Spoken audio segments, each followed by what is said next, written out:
You're now listening to Black No Filter with That's Why I'm Fab. No IG Angela. and LGK Music.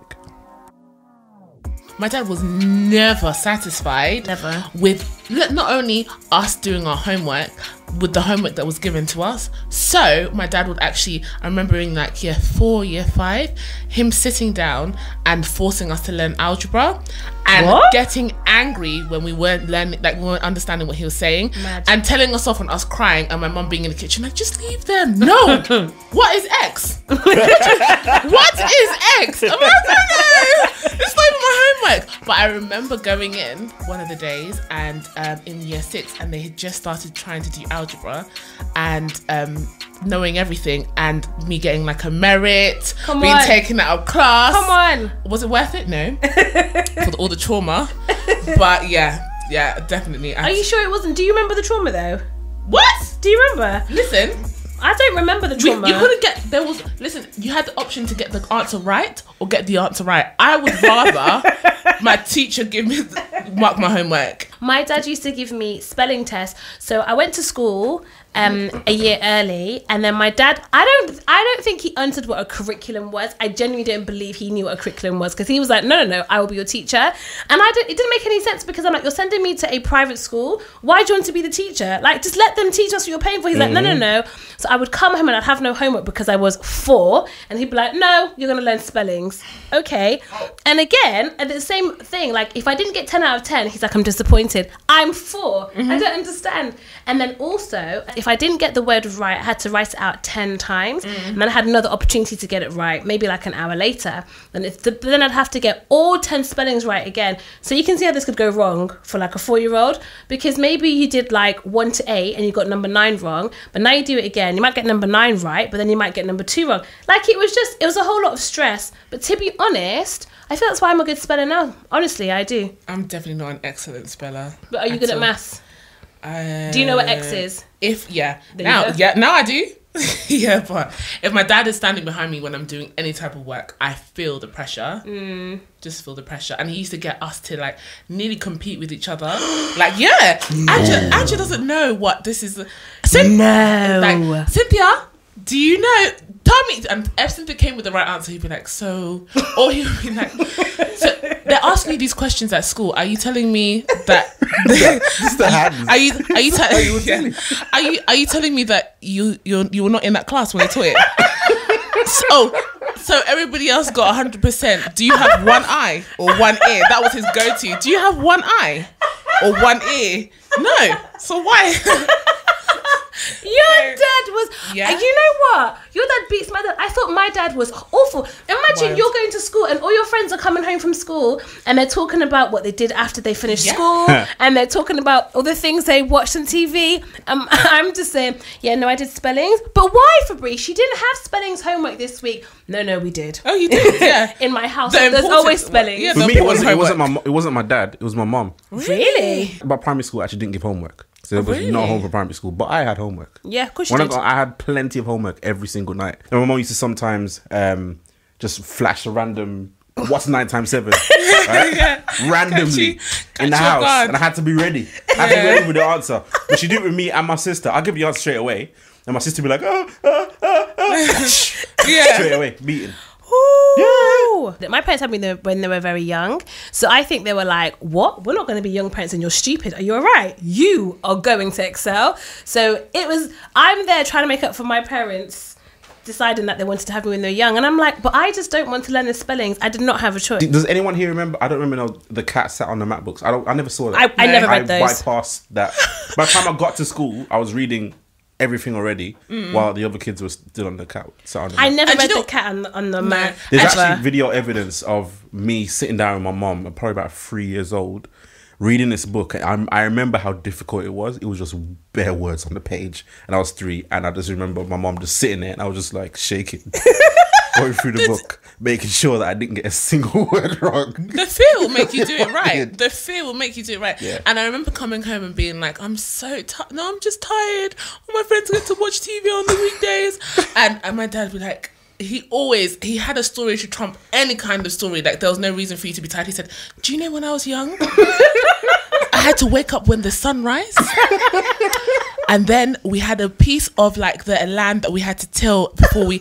Then we have go and collect water, then come back, then shower, and then walk a couple miles to school. And you're telling me that you're tired. It's the same and I story. oh my gosh. And you know what? Somebody somewhere is telling this story to all the parents. My mother would be like, do you know, Fabrice, when I was in Jamaica, do you know what? When I was walking to school with my hand-me-down broken shoes and I would stop every couple of miles. First of all, you weren't walking that far in your broken shoes. And then she'd be like, yeah. And then I came to this country and I vowed to myself that my child would excel in school. And I'm like, oh, right, I just want to watch TV. Like, I want to watch Power Rangers. It's just not that serious. But I think it's something about immigrants or first generation. Well, we're first generation. But I think immigrants, like in any culture, I can only talk for Black culture and specifically Caribbean, there is this thing of like you must read your books.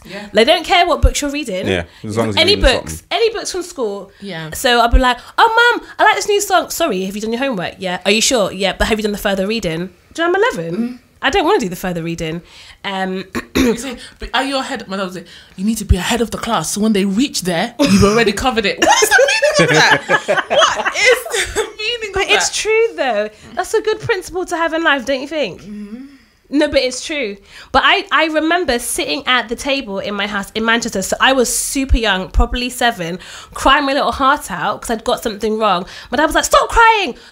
And I was getting upset because the more I cried, the more you couldn't see my spellings. So it was just like an endless circle of nonsense. And I was just trying to write on my paper. And I was more upset because I was like, now the paper's soggy and I won't be able to get my spellings correct. But then my dad did say to me, if you get 10 out of 10, you'll get sweets. So then that was the kicker. Oh, and he I used was to give us money. Really? Oh my gosh! If someone got things right, or if he did like a pop quiz and someone got all the questions right, he said, I'm going to ask you 5 questions. If you get all the 5 right, like I'll give you like a certain amount. And as we got older, it got more and more, and there was only a certain amount. So it's out of the 3 of us to like figure it out between like you better go in and get that money. And so yeah, I received nothing. Like absolutely nothing for getting questions right. At least. No, I think I got another day in the house.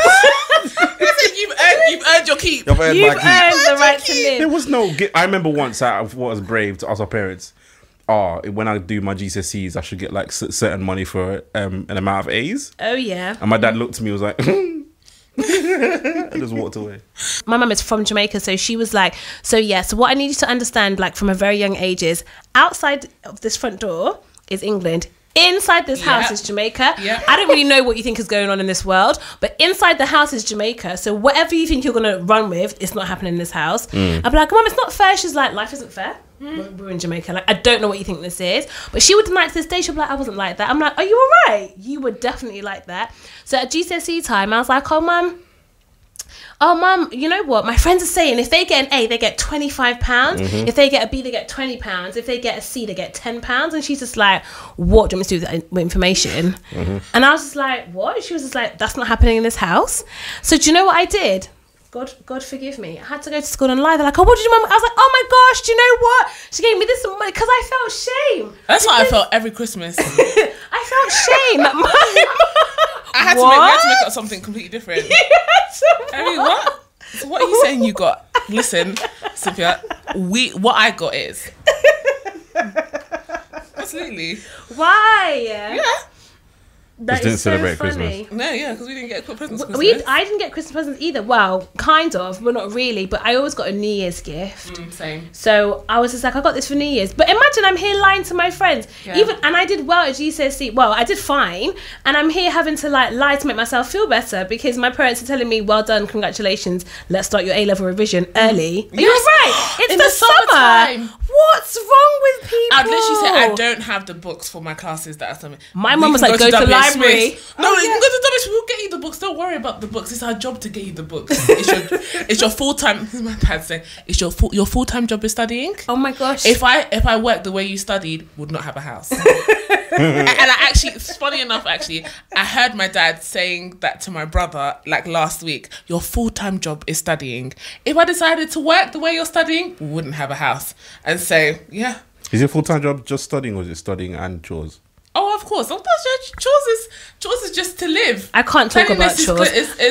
next to godliness? No. That's not true. If you're Jamaican, cleanliness is not next to godliness. Cleanliness is godliness. Don't ever get it twisted. You're right.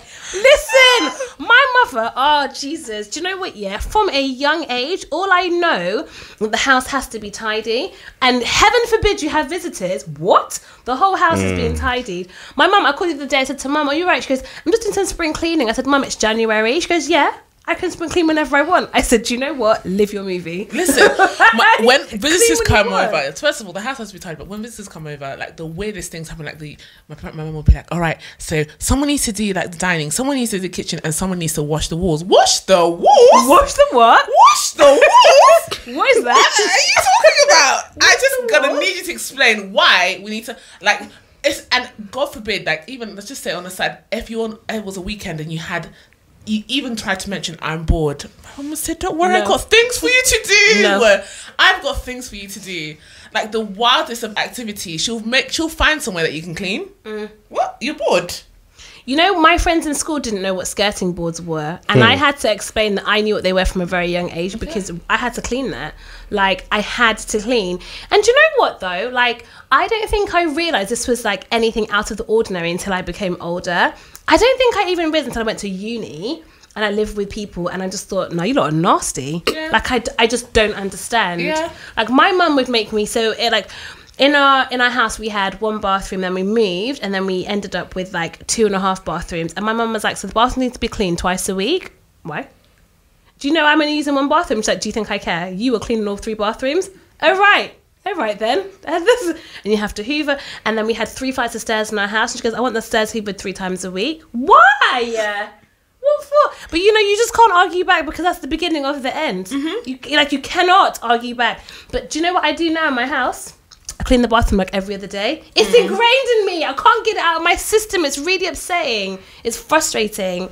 But cleanliness is godliness if you're Jamaican. I don't care what anyone says. I remember the fear that maybe it was like summer holiday and your parents might have been away all day and you've just been enjoying yourself, watching Trouble TV, MTV Base because your parents are in, but they left you with certain things to do. And you see that car come down the street and you realise, we start running around the house like mad people. Try to look busy. So when they come in, they see you washing or sweeping or something, so they just leave you alone. In fact, even when I came back from uni and I didn't have the job, my parents were like, "We cannot go to work all day and return home and the house is not spotless, clean and food made." Made? Yeah. Hey. What are you doing? You want me to come back from work and start cooking? Are you alright? But you know what I find very frustrating about that is that when I came back from uni, that happened to me. When my sister came back from uni, did it happen to her? No. When my other sister came back, didn't happen to her. It's the eldest. Yes, it is. The eldest sibling. So I literally had to, and sometimes parents will be like, and this is another thing altogether. But I call my mum and be like, "There's nothing to cook in the house." She said, "Is there rice? Yes. Is there lentils? Yeah. Is there rice? Yes. Is there onions? Yes. There's something to cook in the house." And there you just have to start trying to figure out and magic up a meal. And I feel like those skills have like now. Whatever's in the cupboard, I can figure out something to cook. But that's why you're a fantastic cook now, isn't it? You are a fantastic cook. Can I just say, we basically all had parallel lives. My mum would call me and be like, "Right, so what's for dinner?" I don't know, Mum, there's no food. There's plenty of food in the house. And there's no food. There's plenty of food in the house. But like, I don't really like rice like that. My mum loves rice. But if there's flour and oil, we're having dumpling. Yeah. There's no question of there's no food. Or I'm like, "Oh, there's only freezer food." She's like, "So there's food." And I'm like, "I don't want to have freezer food." "Are you paying any bills in this house, Fabrice?" No. Did you eat meat when you were growing up? For the first when in primary school times. Oh, okay. We were vegetarian until I was about 11. Oh, so you missed the whole. Until we were about 11. That's interesting. And then you went vegetarian again? Oh, wow. Just one random Christmas, our auntie gave us turkey or chicken or whatever it was, and we never looked back since. Wow. Even before we go there, like, do you know, after you've cut onions and fried them, even if you had something else to do, your evening plans are done. You smell like madras curry powder and onions, and that's it. Like, that's it. You're staying in. Like, my mum would be like, "Okay, you can go, but make sure there's food first." That's it. No, you're not going anywhere smelling like a kitchen. That was their ploy. Yes, it's true. Duh. It's very true. But yeah, no. So you're saying up until 11 you were a vegetarian, and then you started eating meat. Yeah. You lot are lucky. So we have always eaten meat. So all of you missed the whole season the chicken. No, we didn't miss that. Oh, clean the After chicken. we were 11, we had to clean the chicken and season the chicken. Oh, burning off. Do you know what? Yeah, listen, Caribbean people. Let me tell you, like, we're very clean, and so when you're cooking, when you're eating the food, like, there has to be no trace of like anything on it. So when you go to the butchers and buy like the chicken, like, if you don't eat chicken, you might not know this. There's like, they have like little hairs on it. Yeah. You have to burn the hairs off. So I'm all now like 10, burning the hairs off on the gas stove, burning my finger. Ow! Oh, mum! Ow! And she's like, you'll learn. You'll just learn. You're right. How many times did you have to wash the rice? Oh, this is why I don't eat rice. It's just too much. How many times did you have to wash the rice?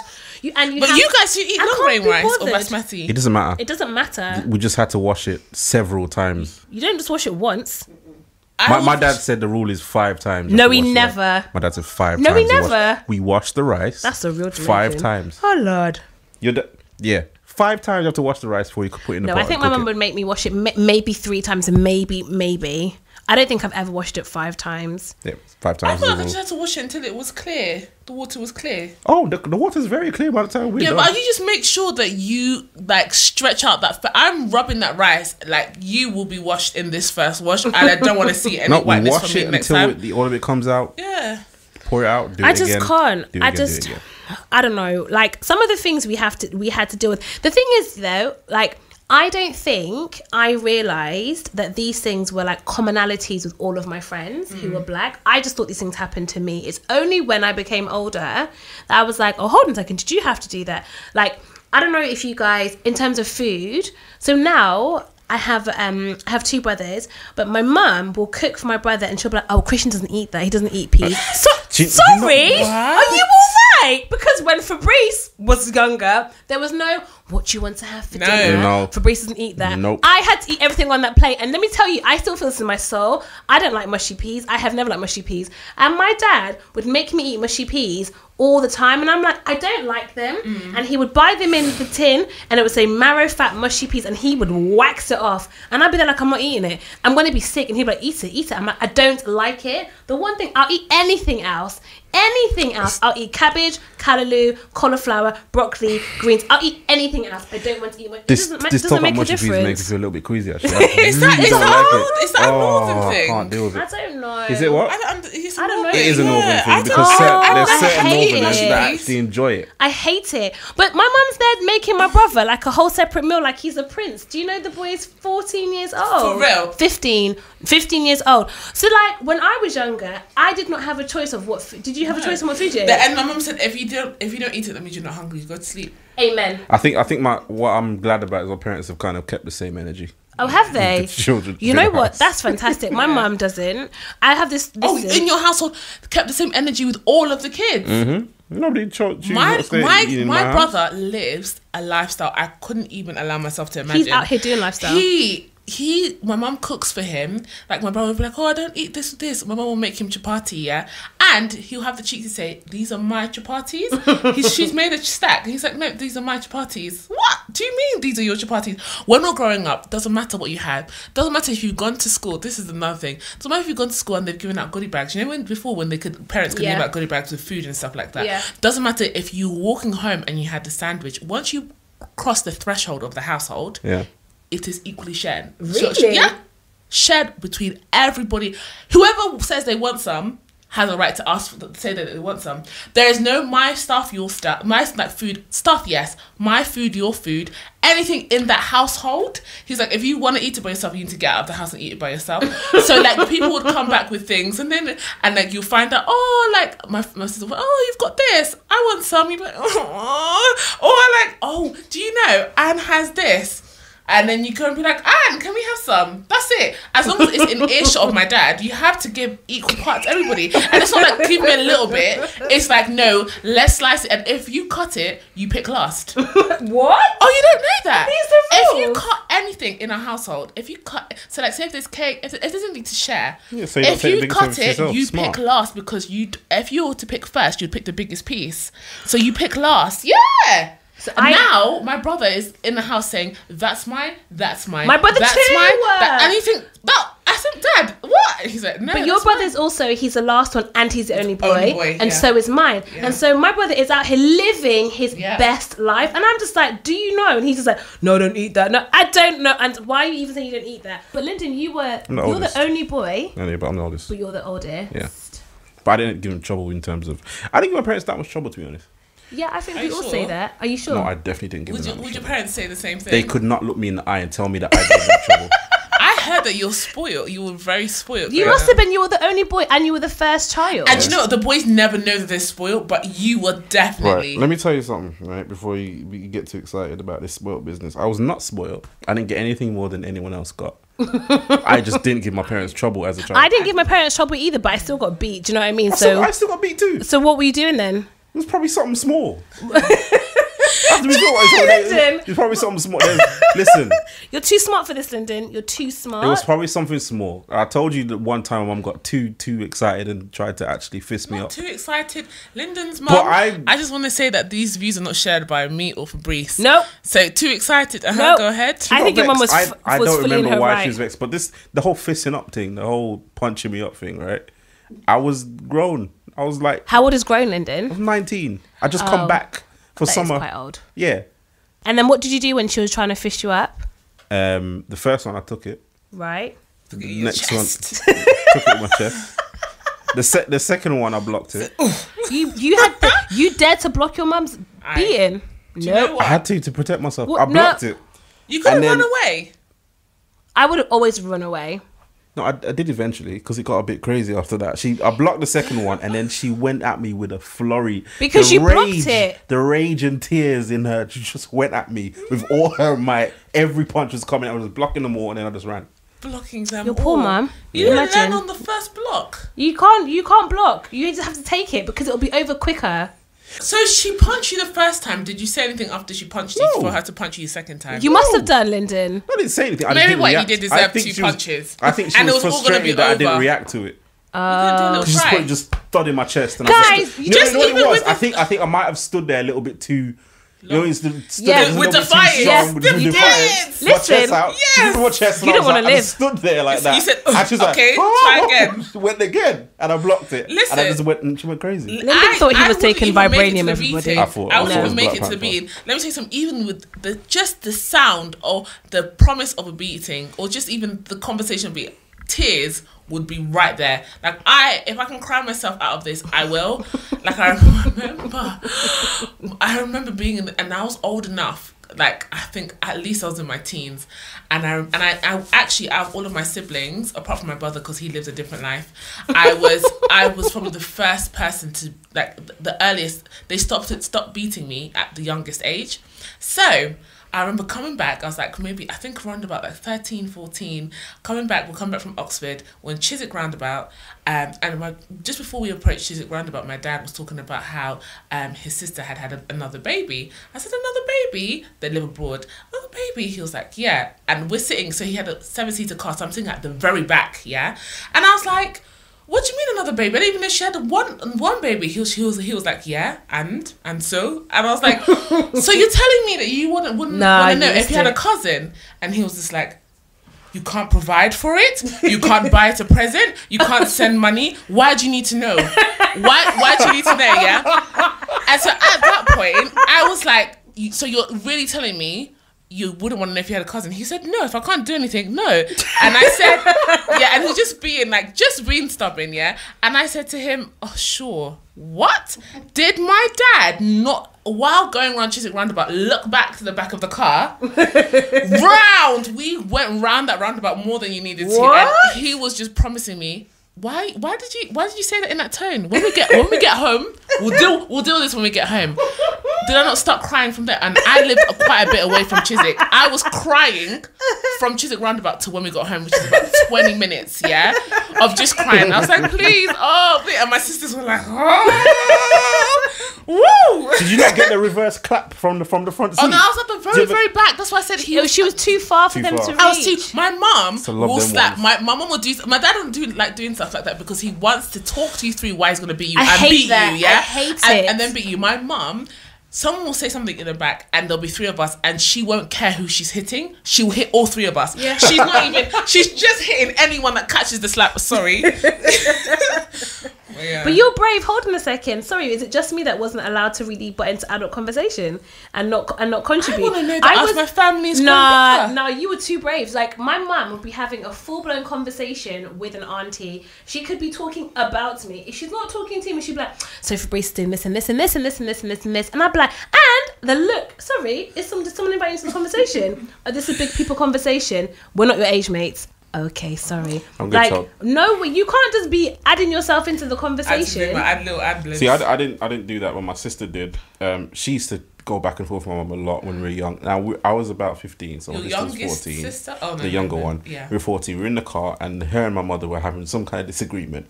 My mum took it too far and said, "Oh, sometimes I wish you were never born." And then my sister said, "You should have kept your legs closed." No, she didn't.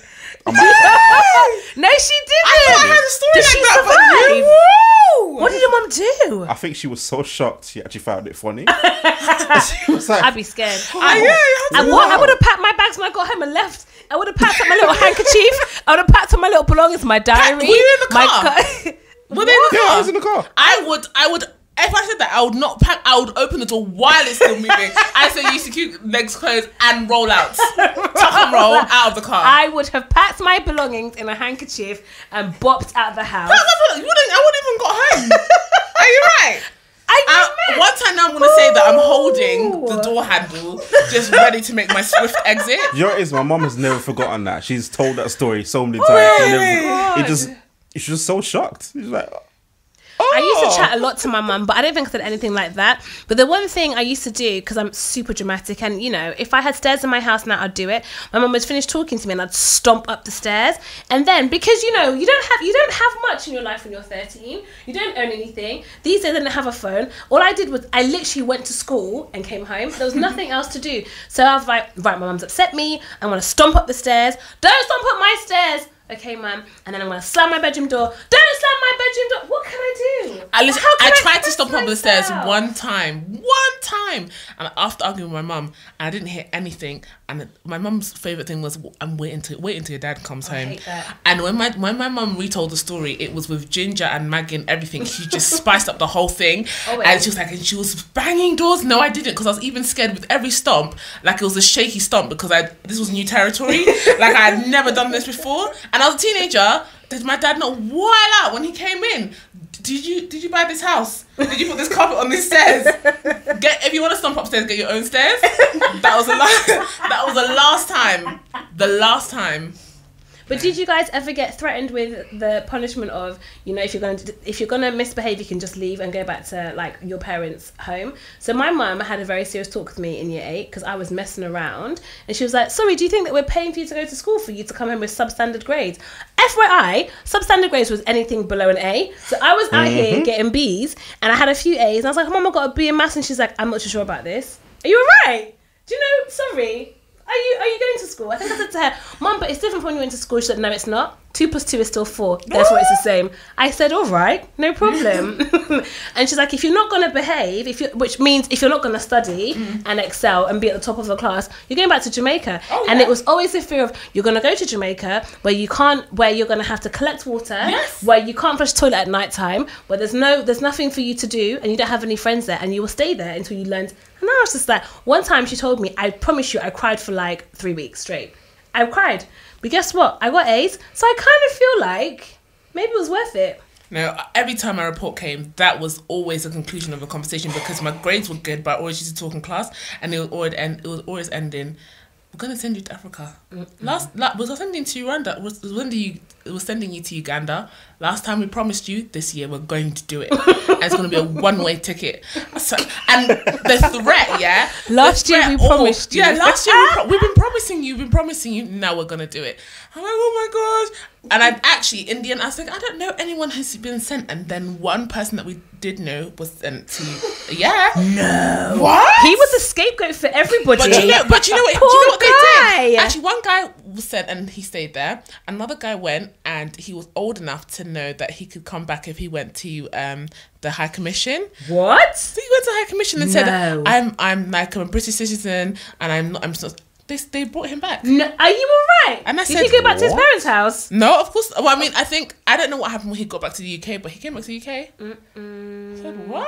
I didn't have any threats like that, but I just remember being just very scared of my parents and I'm thinking about it now. I'm like, what was I actually scared of? I don't know.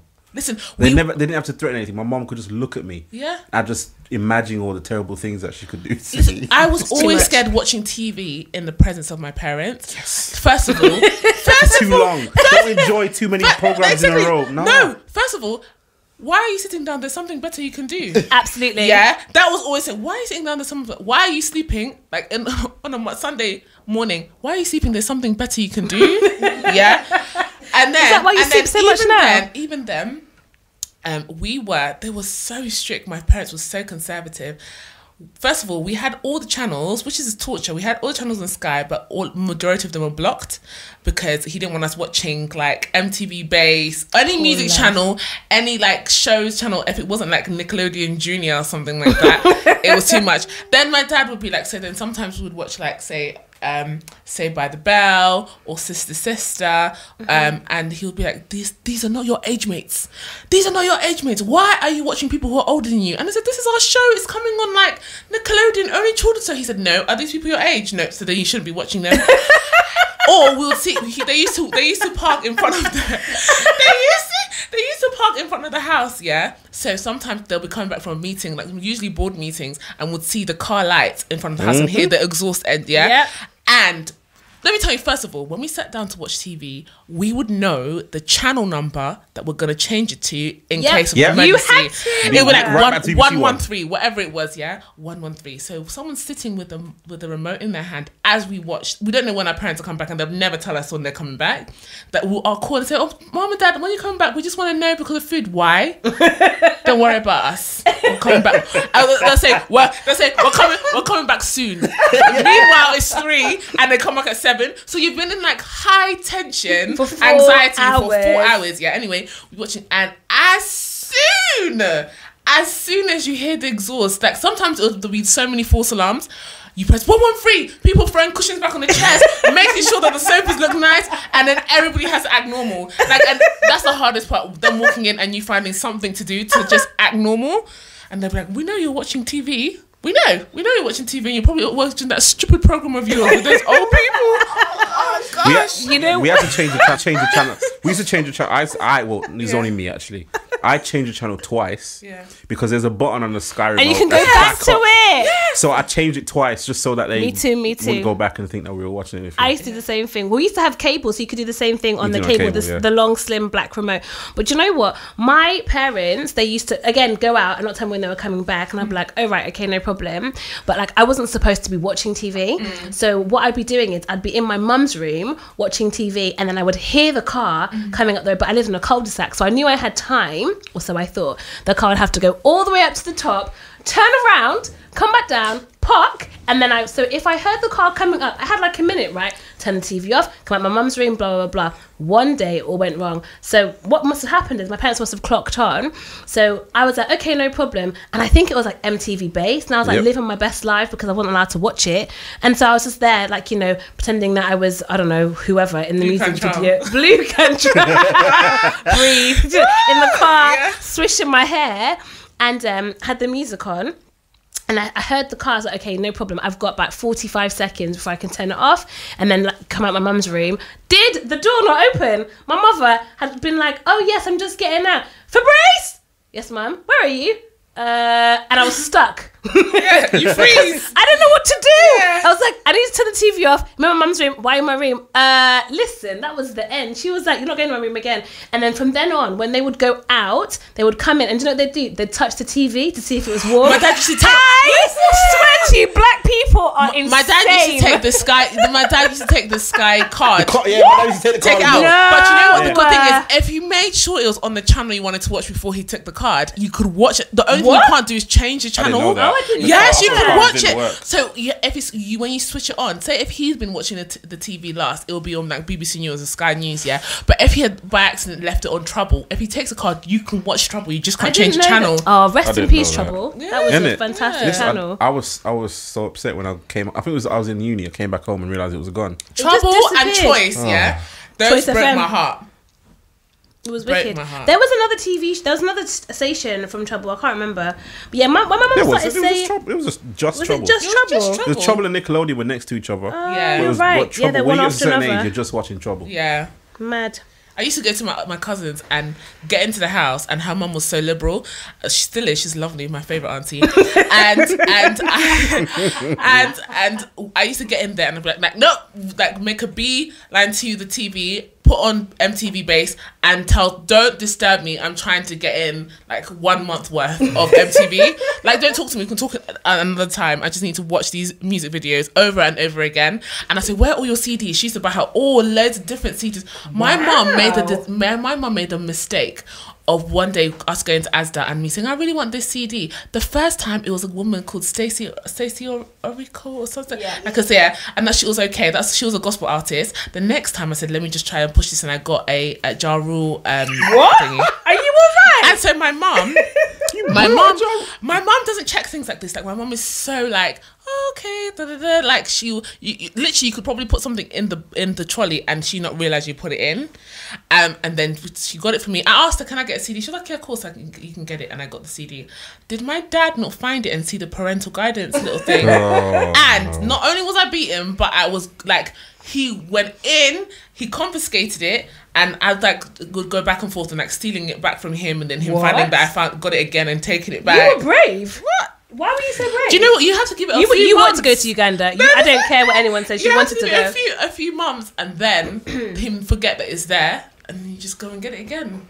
I don't know. Your dad was ready at all times to discipline. He was just ready to be given something to correct you. How did he have a full-time job and stay ready with all his children? Exactly. And do you know what the worst thing is? He used to work in IT, so he knew like how to block, and like we literally lived in Fort Knox. As well. Like he used to block everything. Even up to this day, when he wants to get people to revise, like when he doesn't want my brother to be distracted from his phone, he can block social media. That like he will shut everything down. From wherever he is. They couldn't do that in the early 2000s. What? I need that. I need that for my life. I was at the house the other day and I was like, why isn't WhatsApp working? And I was trying to talk to you. Why The other day you were trying to working? talk to me and you're like, Fabrice, I can't because it's And blocked. I said, oh my gosh, she's gone and blocked it again. Your dad sounds like the dad from My Wife and Kids. Yes. He will block, so, and it's wild. Obviously, I've got my own contract and I can actually use social media, but we live surrounded by like trees and we have no network, so EE has rubbish network, Vodafone have rubbish network, so you can barely make a call. So if you're in that house, you really rely on. That's not a coincidence, Angela. I'm gonna let you know that. Listen, he needs to write a book or a blog about parenting. When I have my kids, I'm coming to your dad. Punishments that weren't beating. Like, I don't know. I think I was talking to you about it, but I don't think Caribbean people did that kneel on the ground and put your hands No, up. you just got beatings. We just got a pure reaction, an emotional reaction from our parents. Yeah. One time, me and my sisters were talking. He said, "Keep quiet." Talking, keep quiet. The third time, he was like, "Everybody, get up. We're going downstairs." And he said, "Everybody kneel and put your hands in the air." What? For kneel, like, and put your hands directly in the air, like as if you're holding an imaginary book over your head. Yeah. Like vertical. And actually, sometimes people put heavy books like the Bible and stuff on top of their heads. What? Not the Bible. Their hands. Yeah. And you would be there until like for a good hour. And if you started dropping your hands, and also like kneeling is not fun either. It's hurt. Like. So are they watching you do this? Don't come and check. Or if you've got 3 kids, really, the kids round each other like, oh, she's putting her hands down. Oh no. It's wild. Yes. No. And I said, you know what? I'll take the beating any day. Take the beating any day.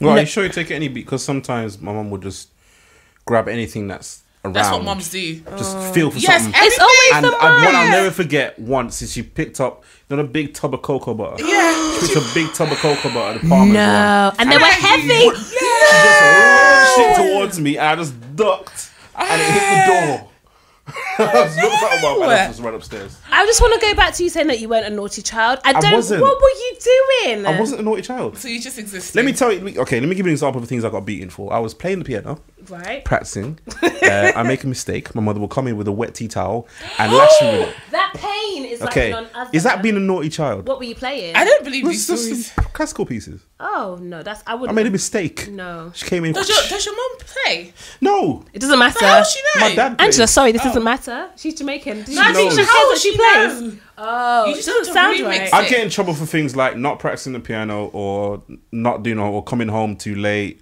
Oh I yeah, mean, that Or makes being that's the outside all day standard. or watching too much TV or not washing the dishes or not washing this. Not how dare you not wash the dishes? Are or you not alright? wash the dishes in To the her time that she standard. wanted it to be done. Yeah. Do you know what I mean? Just things like that. So I wasn't bad. I mean, you just think I went- could leave the house and be out gallivanting or stuff like I that? couldn't. I had to give my parents 2 weeks' notice before I went anywhere. Me too.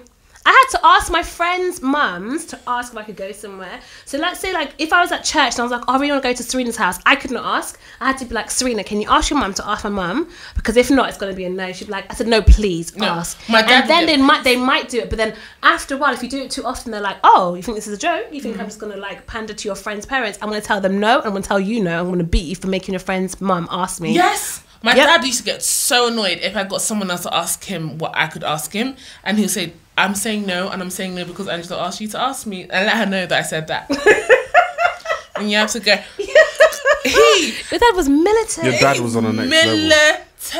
But he has 3 girls and a boy. Yeah, so- when he got a boy, he just said, oh, you know what, actually, we're going to freestyle on you. You can do No. whatever you want. I just think they get tired. I think parents get tired. My Yeah. mum, listen, Christian, my little brother, my sister said the other day, I don't know what, I think he actually lost his mind for half a second. So he was practicing on the piano in the living room. And then mum's like, oh, Christian, do it again. I don't want to do it again. Do you know what? I don't even want to play the piano. My mum said, what? Do you think you've got a choice in life? This Are is- you this is living what in? I don't Are you understand. alright? But she was like, let me help you out, Christian. You don't pay for anything and your life is not your own. So what Well. you're going to do is you're going to practice again and then you're going to go to bed. It's 7:30. Good night. I don't remember. I didn't No. choose the piano. That was chosen for me. I didn't choose the clarinet. The decision was made for me. Why wish those kind of decisions were made for me? Like, I'd rather... It's a good skill. It's growing up black. Your parents have just decided that this is something that they want you to have. And therefore, but I also think it's because my mum, for instance, so like I went to private school. I learned how to play the flute, but then I hated it, so I gave it up.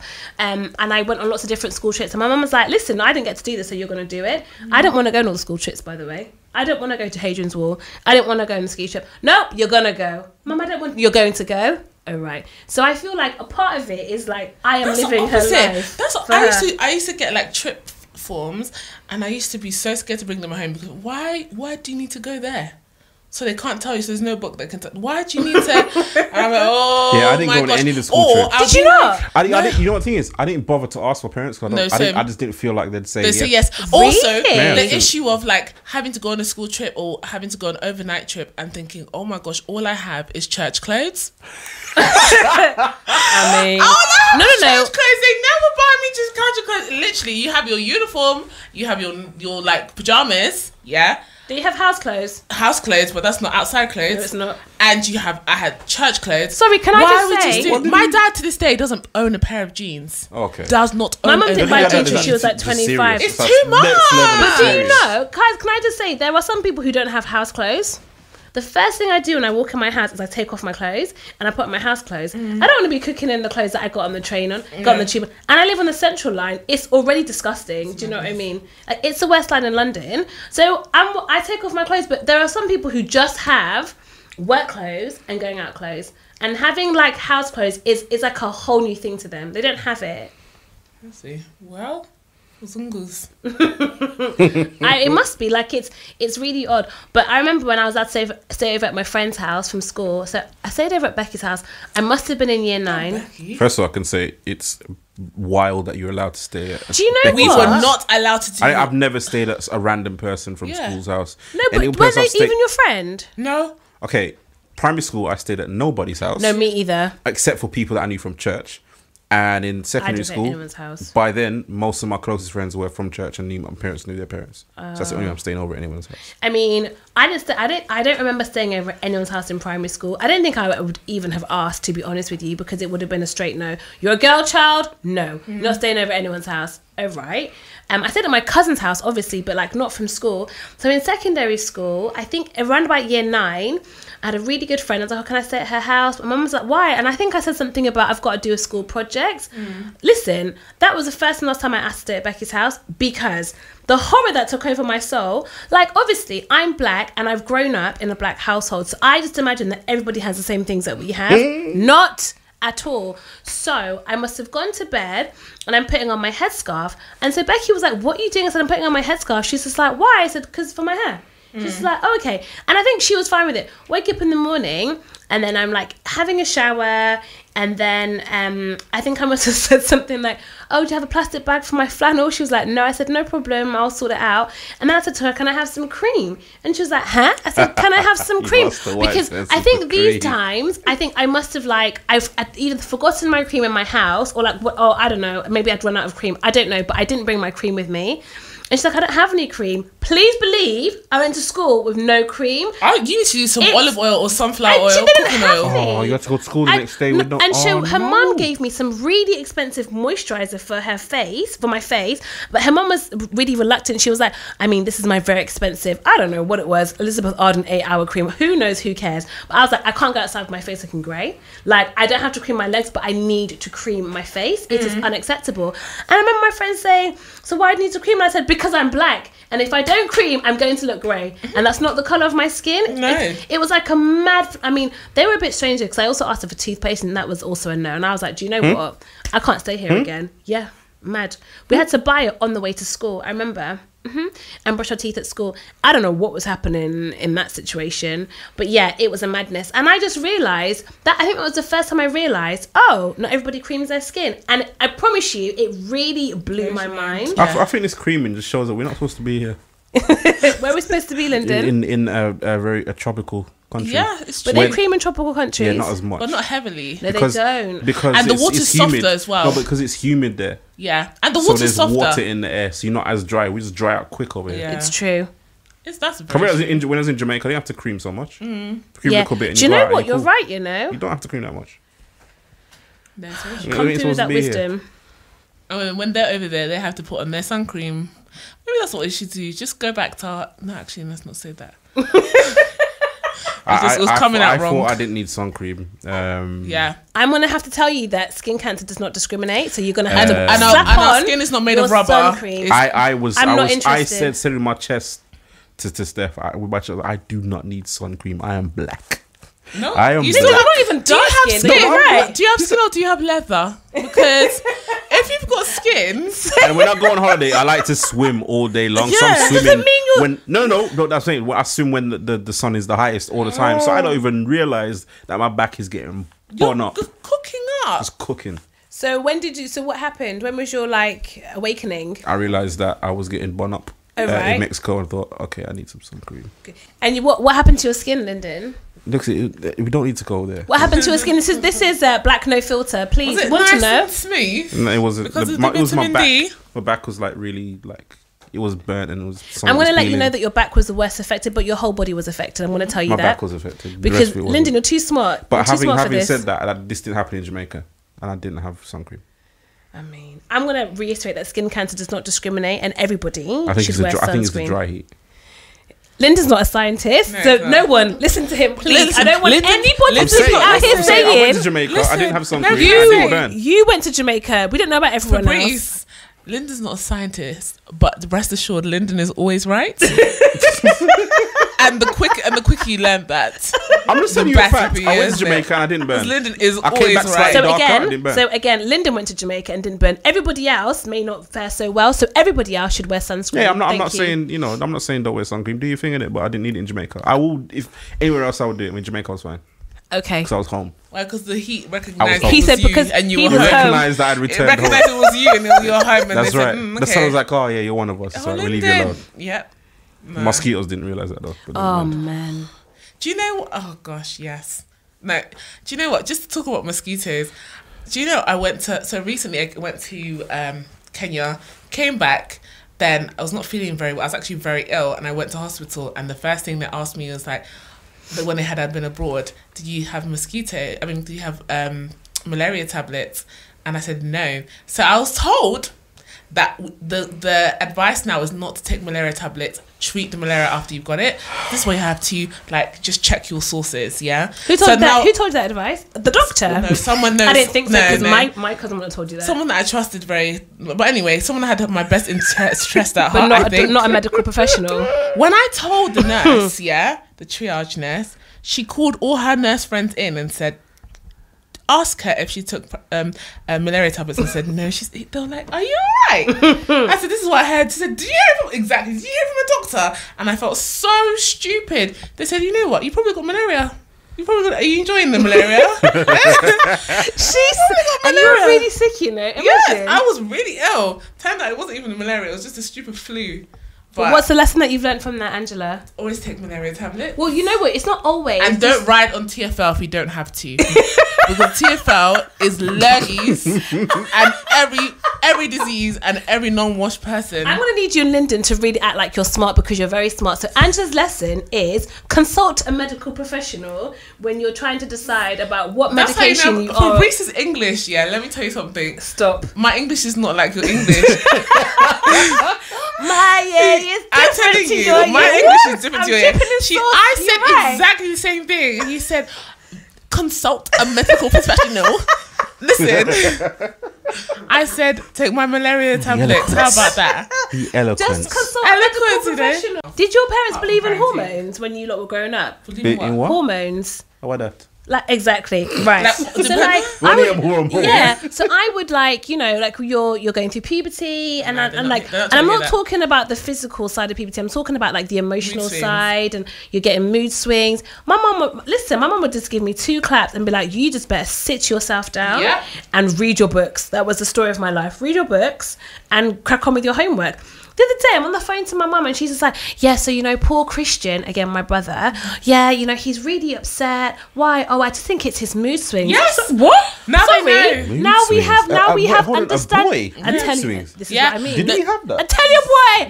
I just said, you what? She's like, it's his hormones, and I said, no, I'm sorry, I'm not standing for this. She's become enlightened. Yeah, no, I didn't. No, she hasn't. I'm gonna need that enlightenment to reach. She's becoming tired, and so me and my sister, we're just like, are you all right? And my sister's just like, this is unacceptable. It's unacceptable because I don't mean to be funny. Why do you now understand hormones? But when we were growing up, there were no hormones to be understood. No. I remember saying to him, going through puberty, she's like, I'm not interested. She's like, I went through it and I didn't talk to my mum like that. And that's it, silenced. See, I don't have this. My mum, to this day, we've got foster kids at home. My mum, to this day, is still sending kids up to their room to read their book, and it warms my heart. Really? Yeah. I love your mum. She stays. Do you know what? I feel like I can see your mum just staying in the gym, saying, I'm gonna stay tough. I'm gonna keep the same energy. Yeah, still tough with kids. Stay tough. I think it's important to be tough with kids. I mean, my mum sent my little foster sister to bed the other day at 7:30. And she's just like, no, I'm lying. It must have been 5:30 because she goes to bed at 7:30. I don't know what she'd been doing, but my sister called me. She's like, so Jennifer's going to bed. I said, why? She goes, I don't know. I think she lied about something. This happens in my house. Yeah, also. so she didn't have. There's no dinner when you lie. Are you right? It's like I've told you. When you lie, you can steal. When you can steal, you can thief. When you can thief, you can kill. So if you lie, you're a murderer. Yeah, that's what Jamaicans tell you. Okay. Your mum fosters as well. Sorry. Didn't realise that your mum fosters. Yes, she does. For a while now, 4 years, I think. And so she was like, so I was on the phone to my sister, and I could hear someone pretending to have a tantrum, and all I heard was, if you stomp up my stairs. I thought, well, she's gonna learn today. Well, you don't survive if you stomp up the stairs. And then she went to bed at 5:30. Mum was like, you've got too much energy. Yeah. You've got too many words. So what we're gonna do is we're gonna send you to bed. So you can just keep all your energy and just go to sleep. You can't sleep at 5:30. Sent to bed felt like the end of the world. Because you can't sleep. It's light outside. My dad used to say, I'm going to smack you, you're going to cry, and then you're going to level out. Yeah. I'm going to smack you, you're going to cry, and then you level out. Yeah. you calm down a bit. I just don't understand. And you know, he used to say, like, the weirdest sayings, like, me and my sisters will like be in laughing fits, and he always say, you know what comes after laughing? Crying. And if you laugh a lot, you'll cry just as much. And it would always happen. Like, we'll be laughing. Either it'll end in him beating us because we were laughing or making too much noise, or something will happen and then the table turn will be crying, and he'll always remember that, say, see, I told you you're going to cry. And just know that the level that you're laughing to is the level you'll cry. Do you know that means you're scared to even have fun, have a good time? Have a good time in your house. That's what he wanted. Listen, that is the moral of the story. You cannot have a good time in your house. Don't have too much of a good time. This literally, especially African parents, if you're having too much fun, something's wrong. If you're relaxing, something's wrong. If it's silent and you're not doing any work, something's wrong. Like, you need to be doing something that you're not finding fun. Then it's like a happy medium, isn't it? A medium? A happy medium. No. It's no medium. I still get stressed because I remember we were at church the other day and I saw there was these kids that are running around the dining hall, like just round and round. I was getting stressed. I'm thinking, you guys are having too much fun. One of your parents is going to stop this now, because if I was having that kind of fun around all these tables and chairs, somebody's going to stop me. Even when I was a kid, certain kids would come to your house and they're not as maybe not as disciplined as you. They're a little bit wild, and they're playing and they're rough. And I'm just thinking, it's stressed. I'm just stressed the whole time, thinking, if you stamp too much, my dad or my mom is gonna come upstairs and they're gonna lose it. You need to just walk softly in my house. Because you just can't be having that much fun for no reason. Why are you so excited? You can't remind the adults that you're actually there to have fun. No, your purpose in life is not to have fun. Your purpose in life is, like, no matter where you're at, like if you're at like someone's birthday party, or even if somehow you manage to stay up late and the adults are having a conversation, you're in the corner, don't be making any noise. Just be happy you're alive and you're there. You're right. You sit down. Be happy you're alive and you're not washing dishes right this moment in time. Exactly. I don't want to know you're around. I should be surprised. Oh wow, she's still here. That's that level. Oh gosh. But it's mad because I thought this was really like a Jamaican thing. I really did. No, and did your mom, like, especially like if we're out, my mom never used to like really like get angry or cuss me up there and then, but she'd do two things. Either, and I wish you could see what I'm about to do right now, either she would pinch me in church. She stayed pinching me in church. I dare you to or cry, then it's all over. Or she would do like, she would wait until people turned around and I'll be chatting, whatever, and she would like pinch my lip like this. She would like, I don't want to hear. Can you just shut up? I was like, what? What are you doing? Like, proper pinch you, and then you just turn around and say, okay, yeah, let's go. Angela, you alright? Let's go. And you're fighting back tears of frustration, because no one knows how she just violated you and just pinched you. You lot are lucky. If I was talking in church, and I'm a chatterbox anyway, so basically I was always talking in church. I would get like two chances. The first chance is that I'm gonna look at you and you stop talking. Yeah. But I was young, isn't it? Young and dumb, and I still like to talk. So then the second time you get the look, it's all over. Because when you get home, your life is going to end. Yeah. Like, it's going to end. And like I said, inside the house is where it's Jamaica. So there's nothing you can do. You can't escape it. Do you know what it feels like to live your whole day in fear? Yeah. So imagine church is at 11 o'clock and you're talking and you've had the look twice. It's now 1 o'clock. You have to go through lunch. You have to go through the afternoon service. You have to talk to your friends. You have to go home. Probably got to drop sister so-and-so off the other side of wherever you live. And then you've got to come home, wash the dishes. Yeah, in the order of washing dishes that my mother wants me to wash, because there's an order to wash dishes, by the way, in case you don't know. And you're not allowed to run the water. You have to catch the water and wash the dishes in the set order. Then you have to have the talk. And if you're lucky, it's just a talk. But more times than not, it was talk and beating. That's 8 things I've got to go through. It's 11 o'clock. Did you chat? It's wild. And did she ever make you select your shoe? My dad used to go and pick the shoe that you want to be smacked with. And if you come with one stupid flimsy shoe, that's it. He's going in. He's going to go and select his own shoe.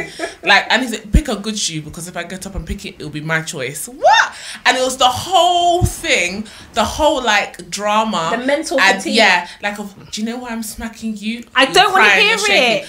do you think, how many smacks do you think you deserve? He did a hot, Oh. and then you have to. Really? Yeah, Too much, yes! Fair. But do you know what's so funny? Most times he wouldn't end up smacking us, but the fear of all of it would just be fear enough is to worse than the actual traumatize smacking. you. I didn't like That's what I any of the realized. talking. I lived in fear for a lot of time without things actually happening. My mother only had to look at me once and do this thing with her finger. She was double jointed, so like the top of her finger would like crook this way, and she'd just point and look at me, and then I knew, okay, let me just fix up and behave myself and be just spotlessly clean for the rest of the day. So, Mummy, do you And want any hope- help? Yeah. Mummy, do you want me to think? I can do that for I'm you. not gonna give any trouble. So like if I met Linda's mum for the first time, I'd call her whatever her name is, Mrs. So and so, and then if she's like, "Oh, just call me whatever," She'll be because she's in church, Auntie I'd Grace. probably say to her Sister Grace or Auntie Grace, but I wouldn't call her Auntie the first time I met her. Oh, immediately. No. I look at your age and you're old enough to be. You're not my age range. Like I do it now. If I met your mum, I would do it because your mum is from Rwanda or Uganda. Do you know what I mean? Or like if all my other friends who like have got African heritage, I'd call their mums auntie now upon first meeting. But before I went to uni, I wouldn't, because not that I was trying to be rude, just like the way that we grew up, like you don't refer to I wouldn't refer to like Serena's mum, for instance, by her first name. It's always Aunt Jennifer, but I've grown up with her. But if I'm meeting a stranger who's not African, I'd probably call them Mrs. whatever the name is, or Sister so-and-so, and then I'd go to Auntie. It wouldn't be like a first assumption. I don't call anyone new auntie or uncle. No. They've been that way It's not all my life. it's not a Caribbean, it's not really You don't a just Caribbean get thing. that title, you earn that Oh title. my Yeah. gosh! Literally, if I meet you, it does not matter. So I was saying, like, I was buying something. I walked into like a material shop, and the lady behind the tills, African material shop. I refer to her as auntie immediately. Like I'm like, even if I go to a new church and like I know that it depends. I remember one time I got into trouble for something really small, and the teacher was talking to me. She's like, "You're not paying attention," and I was paying attention, and she was like, "You're not looking me in the eye," and I got like detention after detention after detention in that conversation because she was saying I wasn't looking her in the eye. Meanwhile, at home, if you look someone dead in their eye when they're telling you off, it's like you're trying to square up to them. So my mom, I'd have to look away or like avert my eyes when someone's telling me off, like as a sign of like I'm listening and I'm ashamed. Like I think growing up Black or growing up with a culture that's not Western and then living in a Western society there's a hindrance. Yeah. Even in my last role, I worked in a company where I was the youngest by far. At one point, I was the only female for my whole last year. I was the only female, and I was one out of two Black people. And I can't remember who said this. There was a comedian said this, but he wasn't Black. He was black, like really, like as Caucasian as Black people can get. Right. And so I yes, Like as Caucasian as Black people can get. Right. And so I just found it really hard. Everybody was like in their 50s and their 60s, and it was all men, and I just found it hard to be assertive with men because I'd revert back to that kind of like nearly what's that word, submissive, like just culturally, like women being submissive and not really like, even not like just the submissive side of me. Like I wouldn't feel like I could like assert my opinion, or I just kind of just let it go just because I can't get out of that cultural context. Also like at church, I remember being on a praise and worship praise team and saying that I wanted to do something, or saying I wanted to start the rehearsal. And I'd be like, "Oh guys, don't you think we should start rehearsal?" And it used to get people really angry, especially the older Caribbean men. Just say, "Everybody, we're starting now." Whereas in my culture, I can't say to a group of people who are older than me, "We are starting." Like I can't give a command. Like it's just rude. Like I can suggest it in a polite way, and everybody does it. And so like we used to continue having these back and forths. Like, why don't you just be very assertive with what you want to say? And it just wasn't in my nature. Yeah. But I think just to succeed in a Western society, some culture, you have to learn how to be whatever you are, Jamaican, African, at home, like Caribbean, let's say, Caribbean, African at home, and I was going to say Jamaican. You're an idiot. At home and then British. British at work and at school. Like you need to find that way to switch easily. But I think growing up and through secondary school and university and even in the workplace, we kind of start to realize like, oh, I'm not making that transition well, or I don't find that transition comfortable. And you just have to actually make it in life, you have to know like what works where. But don't you think that school and university is a training ground? So it's not a comfortable transition because it's something that we have to do because we're growing. We are brought up in a culture that's not British, but we have to work in a culture that's British. So for me, like, I remember telling my flatmate, this is something I'm used to having to code switch or change the way in which I talk to people or manage what I'm going to do and how I'm going to do it with different people depending on my surroundings. And she was just like, oh, but I never do that. I said, because you don't need to. Yeah. Do you know what I mean? Like, it's not something that you need to do. So I think growing up black kids, I think our parents or your caregivers, they want to teach you and what's the word? Like, they want culture to be important. So they raise you in this like really culturally strong environment, but then they send you to school. And then you go to university, and actually that's where you kind of figure out that culture has a place, but it's not always at the forefront. Yes. And like a similar thing happened to me at work, and I was so angry because people were talking down to me, and they're much older than me, and I just really wanted to be like, do you know you're out of order?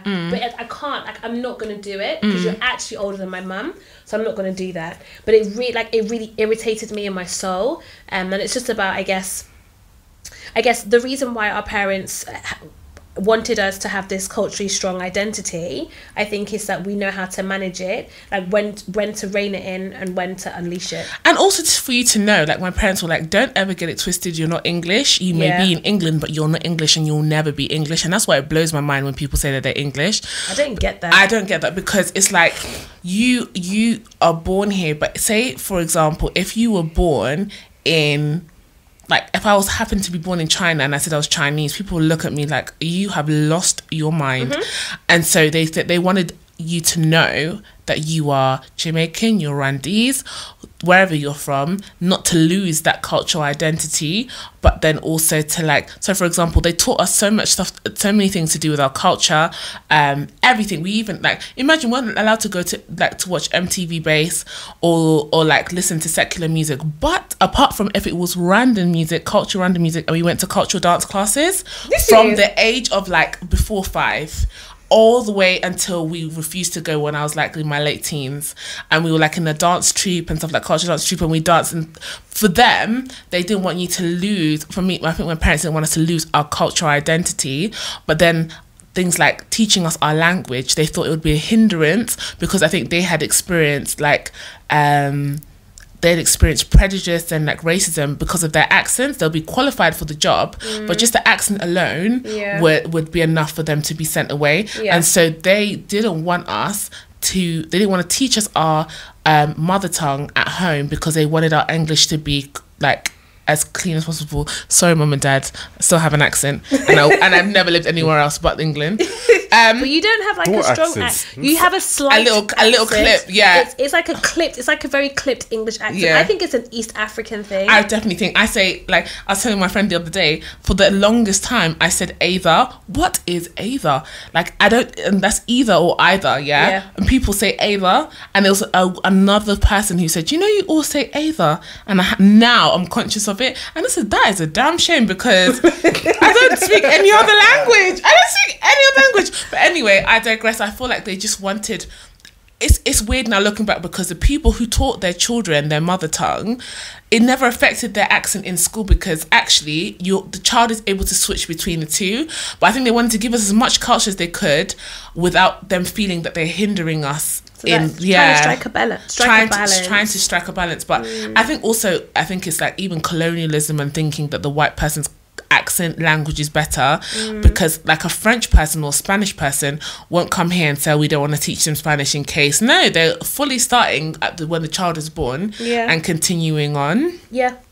I was surprised you didn't speak a second language, but when you explained it to me, I understood. Yeah. And a few, I would say like most of my friends whose parents have got African heritage or who are African, they do speak their tongue, but a lot of them don't Were they speak born it. here? Yeah. Oh. But a lot of them don't speak it fluently. Yeah. Most of them will say, I understand and I can speak a bit, Yeah, but they're not massively confident unless they're speaking to their parents. I can understand everything because I'm nosy as hell, but I can't.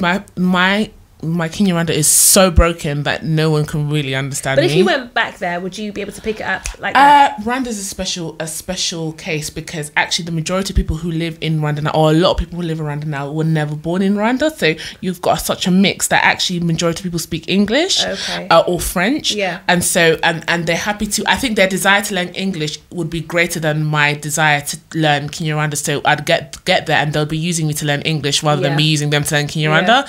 That's what always happened. My cousin went there for 2 years and she came back and she can't speak fluently either.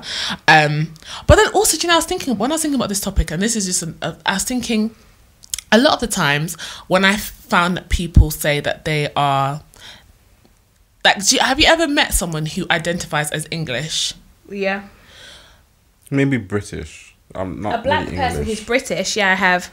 And I find it very British, strange. I feel like British is different. Isn't it? I feel like you can be British, you can be like British Nigerian, British Jamaican, British whatever. Like, I don't think you can be British Jamaican. You can't. I mean, what do you mean by that? I mean, you're of Jamaican heritage and you grew up here. So like me and my sister wouldn't say that we're British Jamaican, we say we're Jamaican. We're obviously British because we're born you got here. British passport. I've been saying I'm Jamaican all my life. But and then I went there and realised how... And they call you English boy. And realised how non-Jamaican They call I me am. Mzungu The second you step off the plane, they're like, British, psst, psst, psst. It's very obvious to them. But I don't think I would ever say, oh, I'm a British Jamaican. I just am Jamaican. Because as far as I'm concerned, I was born here and I have a British passport, so I'm obviously British. I don't feel like I need to reiterate Depends that. who I'm talking to, I guess. If I'm talking to another black person, I'd say I'm from Rwanda. If I'm even talking a work situation, I'd say I'm from Rwanda. But if I'm in Rwanda and they ask me where I'm from, I know that what they're searching for is like, oh, are you from America? Are you from there? And I say, oh, I'm British Rwandese. Oh. Yeah, depending on who's asking. But I just thought it was just a bit... I did say to a couple of people in Jamaica, I said, okay, I live in London, but my parents were born here. Yeah. What did they say? They don't care, you know. They don't care. You see, and just that... Your parents have been gone for too long. Yeah. They're not interested. So we can ask about that. That's actually what I wanted to ask about. So you are British, but your parents are born there. In Jamaica, yeah. In Jamaica. So I thought... So neither of my parents were born in Rwanda. Where were they born? One was born in Uganda. And the other was born And the where? other one was born in Congo. Yeah. Yeah. Oh, okay. I left when they were one. Congolese? No, see, you're Rwandan. that's the difference. It's so weird because in my head, and maybe it's just because me coming from Rwanda, like where you're born has nothing to do with who you are, like what you identify with in terms of like that has nothing. So when you said your parents are Jamaican because they were born in Jamaica, then in that same rationale, I would be English because I'm born in England. And I find that people who tend to people who identify as English say it's because they were born in England. Do you know what I'm saying? Yeah. I think there's a difference, especially with Caribbeans, between those Caribbeans who were born here and their parents born abroad, born in Jamaica or Barbados or wherever, and those people. So like I will always say my mum was born in Jamaica because I have a lot of friends whose parents were not born in the Caribbean and were born here. Yeah. So they're like so I have a lot of friends who are second generation Jamaican or Bayesian or like Trini, wherever they're from, but my mum was born in Jamaica, and I say that because it actually means like her sense of identity, like she's very proud to be British, but actually my mum is very Jamaican. Like there's some things that my friends' parents just don't do. Like a really silly example, this is a ridiculous example. So I have a few friends who growing up would have like baked potato for dinner. And that's not even a concept in my mum's mind. Baked potato for dinner? Don't do that. We're not eating that. If we don't have food, we're eating rice. Like, are you joking? There's always rice at home. Like, we're not There's having rice. and that's a really silly small example. But like, I think there's some things that just like I don't want to use the word diluted because it's a negative connotation to what I'm trying to say, but it's like some things kind of get passed down and some things get missed out. And like, I think when you have a parent that's born in a different country and they come here, it's a slightly different experience to having a parent that identifies as Caribbean because their parents were born abroad. But my question would be, if, say for example, if your grandparents were born in Jamaica, or your great grandparents were born in Jamaica, but your grandparents and your parents were born in Barbados, would it make you Bayesian? Ooh.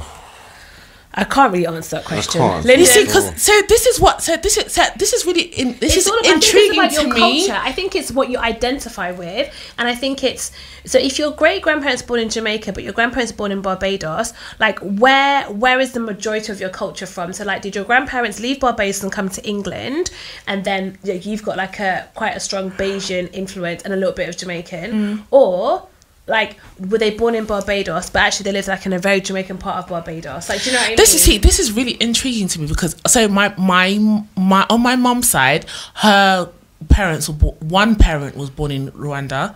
Her other parent was not born in Rwanda. On my dad's side, neither of his parents were born in Rwanda. So my grandparents, majority of them none of them were born in Rwanda, and my parents were not born in Rwanda. They actually grew up in Uganda, and they have a lot of Ugandan like culture, but they identify, like, no matter where you are from Rwanda. Like, this is the thing that we can't classify where people are from and what they are in the same way. So we can't use the same criteria for the Caribbean as we can for Africa. And the reason we can't, how long has Rwanda actually existed as a country? I have no idea. But see, can't be that long. So the reason I say that is because, for example, there are a lot of Indians that I went to school with whose parents were from Uganda, and the grandparents are from Uganda and Kenya. Yes. They are never going to tell me that they are Ugandan. No, my friends, they are still Indian. Yeah. And they might have been there for generations. Yes. So this is what intrigued me when I'm thinking about this. I thought, I can't say that someone is not English because what someone what the determining factor 1962. The determining factor of someone being someone identifying as like a national of that country is different for each person. So for me, what I feel makes me identify as random might be different to what makes someone else identify as like Bayesian. Exactly. Like for you, it might be more culture. Whereas I have we have very, actually when my parents went back to Rwanda, like people were saying, like they're not like they have no Rwandan cultures. Rwandans who lived in Uganda are completely different. And so for me, like, I think that that just brings me to the point of saying, like, I feel like I can't go around and tell people that they're not English or British because what makes them who they are might be different to what I think makes me who I am. Do you know what I'm saying? And so I like, when I was thinking about this, I've always said, what does that mean? You can't say you're English, or you can't say, but actually, like, is it just, okay, I'm from that country because my blood's from that country, or is it because culturally that's who I am inside? What makes a difference? Like, it all depends on the degree to which wherever you or your parent or grandparent came from, the degree to which their culture assimilated into the culture of the land they were in. That's the reason why Indians that live in Kenya and Uganda are so different, because they didn't assimilate into the culture there. And they they were want still to. strong. They definitely didn't want to. And they were just Indian. Yes. The whole time. Whereas if you're born in Jamaica, you're black and you're born in Jamaica, you are Jamaican. That's it. You even white people that are born in Jamaica, they are just enveloped in that culture. They're just Jamaican. Now over here, it's like somewhere in between the Indian situation and the Caribbean situation, where we kind of assimilate to the culture because there's some things we do that they don't do in Jamaica. But still, it's just so obvious that we're not from here. We're different. We've known since we went to school, primary school, that we are different to the other kids there. So generations down, do you feel like our great grandchildren will identify as, I guess maybe what makes someone English will have changed, and maybe like they will have seen so many people who have lived there for all their lives and they identify as English, and maybe they have no ties to Rwanda or have no ties to Jamaica, and so they don't see themselves as. I think they'll always still know. I think it will be a bit like American culture, like the people that are Italian American are, well, Irish Americans, English and German Americans, they're just Americans. Yes. But if you're Italian American or Yes. something else, you kind of know about it because your Okay, parents came here maybe early 1900s. Yeah. And But it's I like think a lot of like eventually- theatre around Yeah. what culture that is to them. It's Yeah. not really Italian culture; it's Italian American American culture. culture. Culture, yeah. I just say, I just find that bit just so interesting. Like on surface level, it's like no, you can't do that. But actually, when you think about it, It's also different really things. nuanced. I think it's like a really individual thing, like you said, because I have a few Yeah. friends, and like when I went to university, I'd be like, "Oh, where are you from? Where are you from?" And my question really was, "Where are your parents from?" Yes. But they were really reluctant to answer. And at first, I thought similar to you, "Oh, you're being ridiculous. I don't Yeah. know why you're acting so stush. Like you're obviously not just British or like white or English. Like I don't know why you're being so." Like clandestine about it or like really shady, like I don't care that She said, much. "Did you say what? What? Clandestine. Relax. Clandestine." English. Anyway, Mercy. so but then I realized like when I became like friends with some of the people, they were like, do you know what it is? I grew up in a very small town, and actually I just really wanted to come somewhere and no one asked me questions about where I was from because That's never going to be the case. No. I mean, and I was like, well, I'm black, someone's always going to ask me where I'm from. Where are your parents Yeah. from? Like, it's an everyday situation. Yeah. And I don't have an issue with it because I'm just like, oh, my parents... Obviously, it's obvious that we come from Yeah, somewhere it's else. obvious. Yeah. Whereas, like, a lot of my friends, they were like, I just want to be accepted for being British, and I understand it and respect it, but it's not my perspective. Do you know what it is sometimes? Certain people might ask you where you're from, and you know what they're really asking you, and you just want to be a little bit facetious and say, well, I was born here. Yeah. And sometimes when it's someone that maybe they're from Poland or Romania, Yes. they don't know the history of why we're here. Yes. And their question is, how are you black and in England? Because Yes. when they were where they were, black people didn't exist here. Yeah. So they've come over here now, they're asking, oh, why are you here? Yeah. And that's what I think my knowledge of that kind of irritates me. Yes. So I don't really want to answer their question. See, it 'cause I depends know on what who's they're really asking. Exactly. You don't need to Depends answer on anyone's who's question. asking what my answer But is. I'm Yeah. proud of being Jamaican, so I'm always going to say, Yeah. my parents were I born in mean, we're Jamaica. all proud of being We're very, very Jamaican. proud of it. We're a So very I'm proud always going to say, country. yeah, my parents were born in Jamaica, but I was born here. So I'll give them the whole story. But I just know there's an undertone of, well, why are you here? Yeah. Well, why are you here? Yeah. Why are you here? You're new. We were invited. Yeah, you're new. Relax. Do you know when you walk into the room, you walk to the party late, you just relax. Yeah. Just Don't be happy ask you so got many invited. questions. You, Just you relax. should be happy you got invited Yeah, to the party. you're Calm down. happy that you got a chair in the corner somewhere. Just relax. Like the children, just sit down and play. Anyway. Yeah. It is interesting though. I always used to think that people who were like, I'm not British, I was like, do you even know who you are? But you're right, it is a nuanced thing. It depends. If it's more culture based, then and they feel like they're attached to the British culture, then they are British. What's the British culture, Angela? I don't know. I don't know.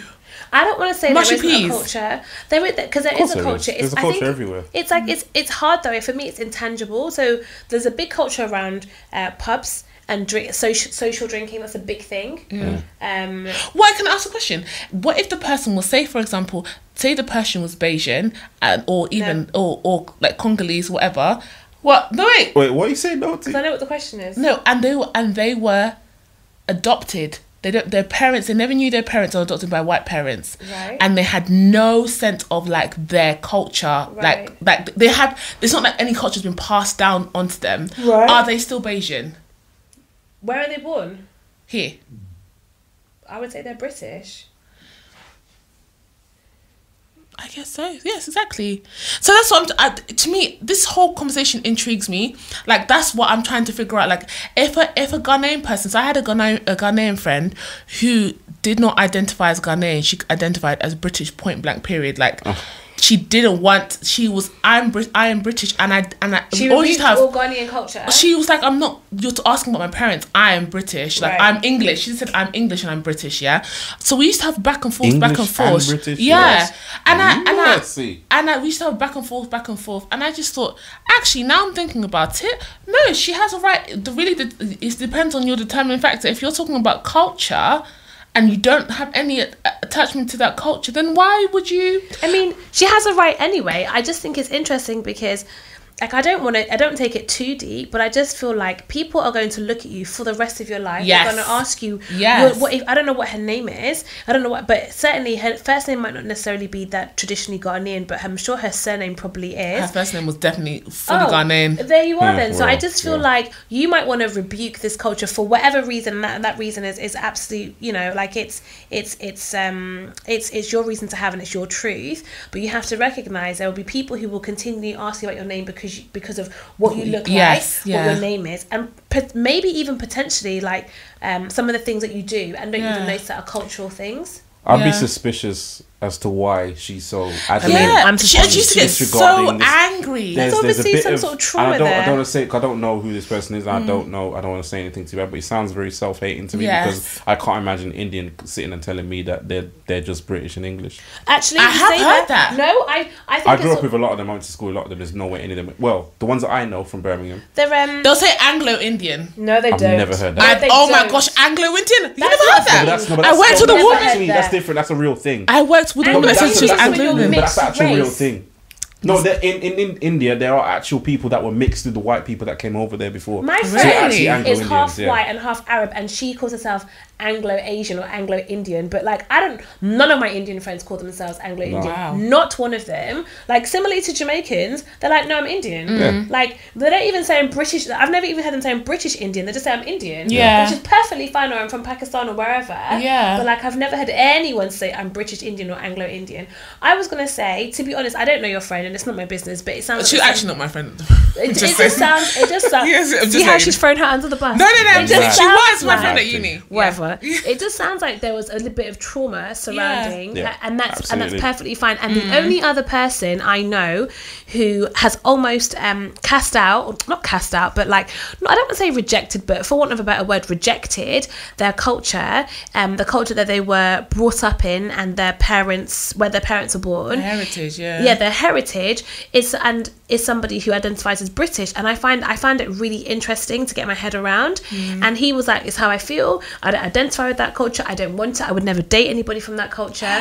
And so I was like, okay, but there's obviously some trauma, and I guess some feelings of hurt for whatever reason around it. So he wants to distance himself away from it because he doesn't want any association to it, and he wants to be associated as British. And I thought to myself, that's your truth. That's what you want to live in. But let me tell you something. When you have a child, someone's going to say to your child, where are you from? That's an interesting surname. Where are you from? So you're running away from something, or you're trying to distance yourself from something. You might have a child that actually really wants to cling on to that heritage, and now you have to deal with that. Like, do you know what I mean? It's a hard one to, think about what you do for your future generations. But that's the only other person I know who's like, actually, I don't want nothing to do with it. I think we're in a very precarious situation because we're really and truly, the real white English British people are never really going to see us as fully British. Absolutely not. And then when we go back to Jamaica, they are absolutely not going to see us as fully Absolutely, Jamaican. they don't. So we're just stuck in the middle of that Atlantic Ocean. It's true. But I think hopefully... Let's go to Canada. Do you know what? I would go to Ghana, It's very stable. I would happily go to Ghana and live my best life. Do you know what? I feel like what we're going to do, hopefully we expand what is considered as Jamaican, considered as Rwandan, rather than expanding what's considered as English, because I don't feel like I'll ever feel comfortable being in, like, it confuses things, and then you say, the English colonized, but that wasn't me. Do you see, and it wasn't like you kind of blur the lines. So I just think, I definitely, it's just interesting. I think it's just a bit confusing, and feeling like you're kind of like in a no man's land. Like, I do wonder sometimes, where could I actually go and just slide into society and just be seen as everyone else? Not really anywhere. Africa. If I go to America or Canada, I've got a British accent. If I go to Jamaica, I'm from Britain. I'm in England, I'm black. If I go to Africa, most places in Africa would see that I'm not one of them. If I go to Nigeria, they'll see straight away that I'm not Nigeria. But I went to one place, I went to Sudan, and they just thought I was one of them. Yeah. They would talk to me. Do you look Sudanese though? No. Have you seen Sudanese people? Well, that's why I'm asking the question. They're very diverse. Yeah, there's a spectrum. But they don't actually understand there's not a lot of tourism, so they're assuming that if you're going there, you're Sudanese. You're one I of think them. if you went to East Africa, if you went to Kenya, they'll think you're Kenyan. Yeah, you could be Kenyan. Yeah. To be honest, I think you could be from a few places, but I think obviously your accent would give you away. Yeah. Go to South Africa. They'll think you're South African. No, I don't think you should go to South Africa. No?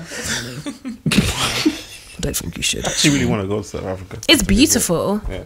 It's beautiful. I had a bad encounter in the airport there, but you know. Oh, no. Really? Yeah, with these coloured women and these black women, I just was thinking, do you know you work in the airport? Like, I don't know what your issue is. I was like, it was actually awful. Yeah, it was horrible. But I think because we were British, and I think they thought we were talking down to them. I just couldn't be bothered. Like, whatever. But I think you're right. I think it's difficult to think of a place where you could just very easily... This thing, before I went to Sudan, I just assumed that is how it's going to be no matter wherever I go. But no, but your children would be different though. If I went to America and my children grew up there, or Canada, or Canada, yeah, or even the Caribbean. But it was so odd for me when I went to Sudan and they were just like, "Oh yes, come in, one of us, talk to me in their language." I'm like,